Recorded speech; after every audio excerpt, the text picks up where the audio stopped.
The heavy glass door of the Upper East Side clinic pushed back against Kira, a blast of early winter wind fighting her exit.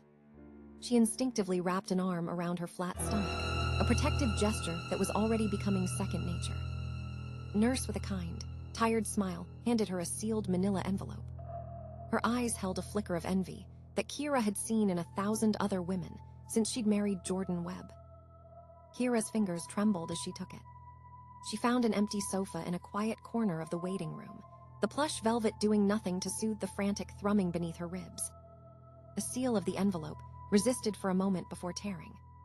She pulled out the single sheet of paper, the scent of fresh ink filling her senses.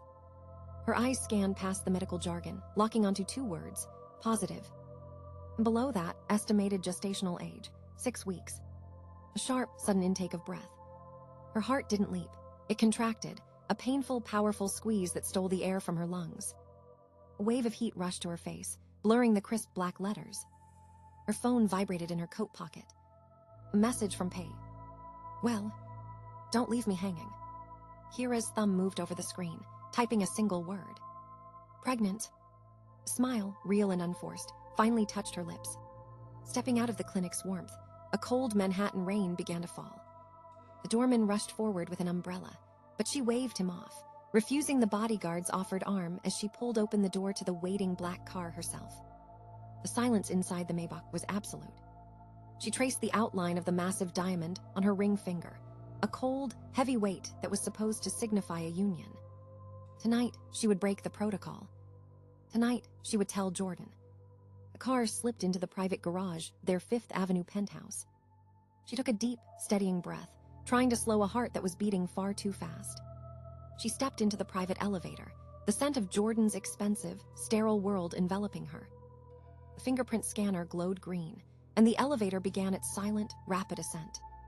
The feeling of weightlessness made her stomach churn. The door slid open to darkness. The apartment was a cavern of shadows and silence, the only light coming from the sprawling city lights beyond the floor-to-ceiling windows. She slipped off her damp trench coat, hanging it with care. She walked toward the open-plan kitchen, a sudden idea taking root. A surprise. She would make his favorite truffle pasta. She pulled the ingredients from the cavernous, sub-zero refrigerator.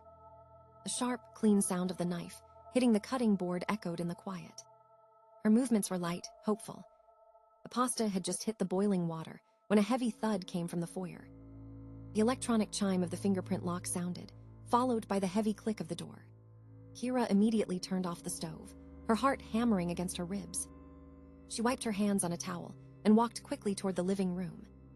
Jordan stood in the entryway, bringing a gust of cold air with him. His tall frame cast a long, imposing shadow that stretched across the marble floor. He loosened his silk tie, tossing the expensive fabric onto a sterile-looking sofa. His brow was furrowed, his blue eyes clouded with a weariness that went bone-deep. "Jordan," she said softly, stepping forward with a glass of water. She tried to break through the corporate armor he wore even at home. He took the glass, his fingers brushing against hers.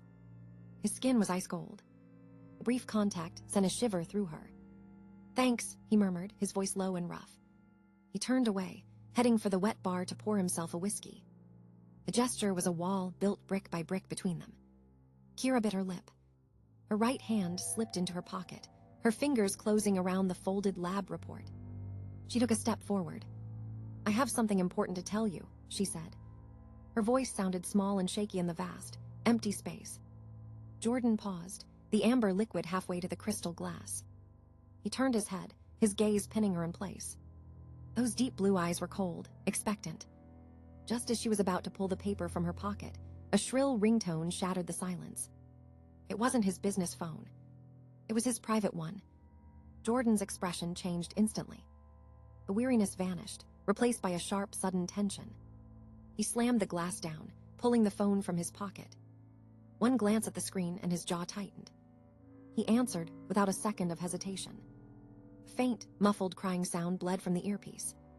Jordan's entire demeanor shifted from cold indifference to a raw, urgent concern she had never seen him direct at her.